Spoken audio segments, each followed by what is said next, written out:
Hello mga idol. Musta?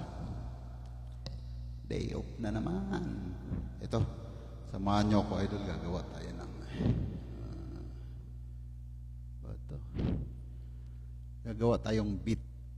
Tapos gagawa natin ng lyrics after. Magandang ano ba? Magandang tanghali sa lahat. Pati kay Meta. Ito para malaman lang ng lahat.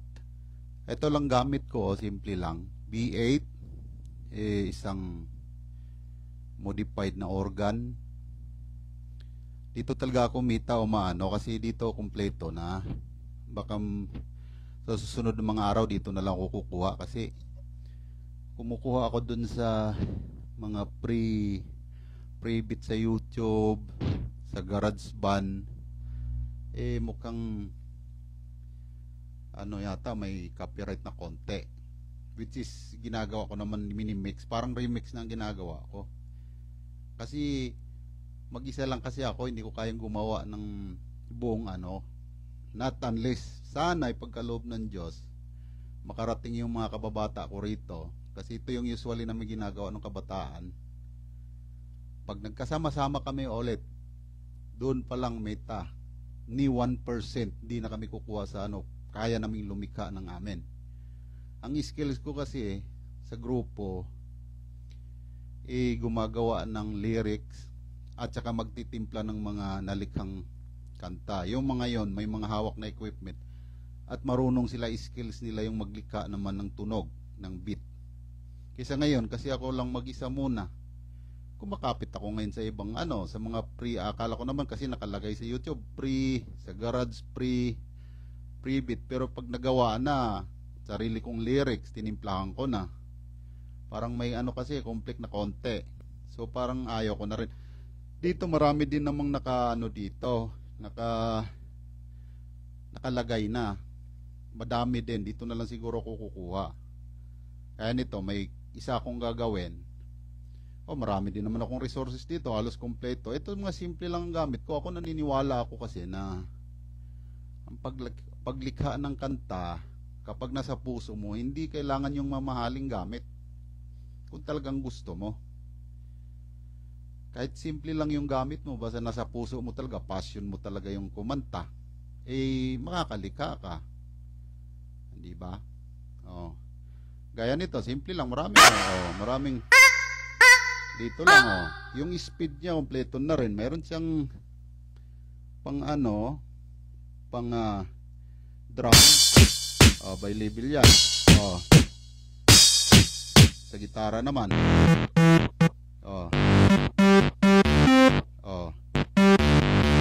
Yan, yun ang ano ko sa Meta. Pero hindi ko naman intention talagang manguha ng kanta ng may kanta. Kasi lang wala akong choice, wala pang tropa ko Pag dumating yung tropa ko rito, ipapromise ko sa inyo yan, hindi kami kukuha ni isa sa mga pre-beat na yan. Kaya namin lumika ng amin, sarili namin. Dinadasal ko lang kay Bossing sana makarating din sila rito at sama-sama kaming muli. Kasi libangan na namin to nung kabataan kami. Sa ngayon ito yung resources ko. Dito naman sa B8, marami rin ditong mga resources ko. Yan ang usual yung mga ano ko. I like it. Zile. Yan mga yan. Pero hindi ko talaga kung tutusin naman yung sa copyright, kasi di ba nilagay naman nila na pre-beat yon. So pagka ginrab ng tao, dapat libre na yon kasi nilagay nga nila sa YouTube At saka ni-remix naman Hindi naman lahat ng at least sila yung nag-create. Pero at least sa 100%, nasa 25% na lang yun sa kanila noon dahil ginagawa na lahat Lyrics, inaayos, sa amin na galing, tapos ganyan. Pag dumating yung tropa ko rito, yan ang isasuggest ko sa kanila. Once naka-create kami ng pre-beat, nilagay na namin, na-decide na ilagay sa pre-beat, kahit sinong gumamit at hindi kami maghabol, ayos lang yon. Katuwaan lang naman to eh. Part of ano to eh. Makatulong sa kapwa. Ayun lang naman point doon. Makapangiti ka sa tao eh. Kuan. Ngayon, pinagtatyagaan ko muna. Gaya nito, papakita ko. Meron akong meron akong kinapture.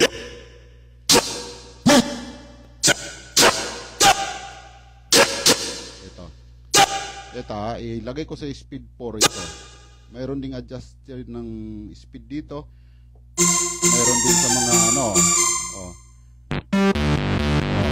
sa mga kuan naman.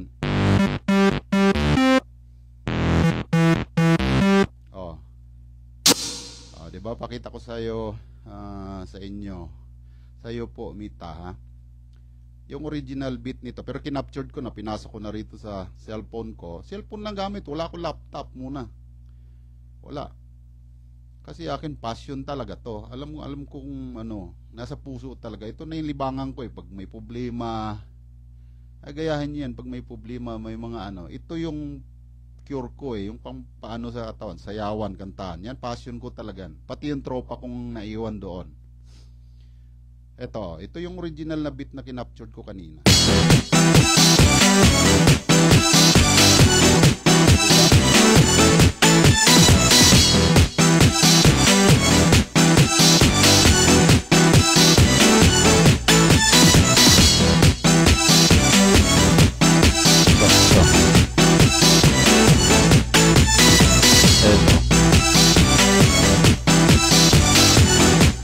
Ilagay ko sa sa speed 4.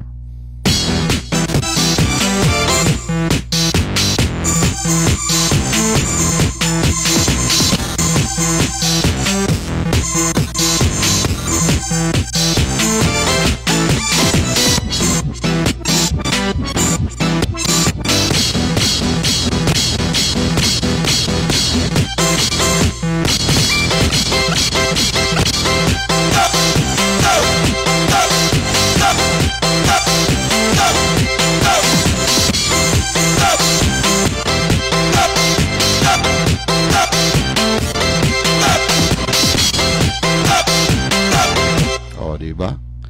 Naiba na yung naiba na yung tunog kasi parang remix na kasi eh. Subukan natin yung kinaptured ko kanina. Andito na sa phone eh. Phone lang kasi gamit ko, mahirap lang ako eh. Gagawin ko mamaya ng lyrics to para naman sa katuwaan lang. Galing dito yon. Ito, na kasi dito eh.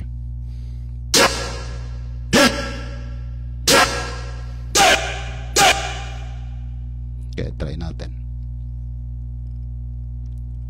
I-try natin to. Song.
Oh, di ba, Mita? Ganon.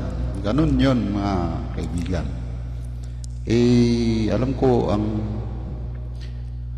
YouTube at saka yung Facebook, nagdududa po muna sa akin. Inamin ko naman kumukuha ako ng beat noon doon sa kabila. Kaso parang nakukuliglig na ako.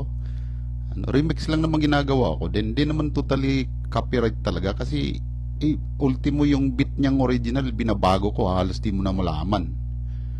Ganun minimix ko rito naman. Ngayon naman, may built-in naman to. Marami to, built-in dito sa dito sa modified organ na to. Ito, simple lang. Dito na lang ako kukuha. At binabago. Kita mo sa original na yung tugtog ko kanina, tinan mong original. Ang layo na. Diba? Sobrang layo. Diba? Sobrang layo na.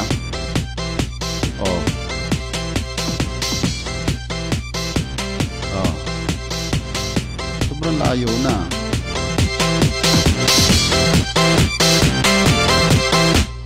Sobrang layo na talaga. Kasi tinitimpla ko. Wala akong choice. Talagang kuha muna ako. Ito naman siguro talagang libre na to kasi binibuild din na nila ito dito Inaantay ko lang yung mga tropa ko, mga kababataon, makarating dito sa tulong ng Diyos. Doon lilikha kami ng gusto na hindi na kami kukuha ni 1%, di kami kukuha sa mga pre-beat na nakaposting sa YouTube or whatever sa garage. So kami na mismong lilikha at libre yun. Pag pinost namin sa YouTube, kahit sinong gumamit, hindi kami magre-react kasi decide yan po katuwaan. Basta't na-post na, sige gamitin, walang problema. Lang sa akin. Okay? Maraming salamat po. Ito lang ito kasi libangan ko pagka day off kasi pampatanggal ng problema din bisa. Ito yung gamot ko, therapy. Sige, magandang tanghali po sa lahat. God bless. Pati Mita, God bless din.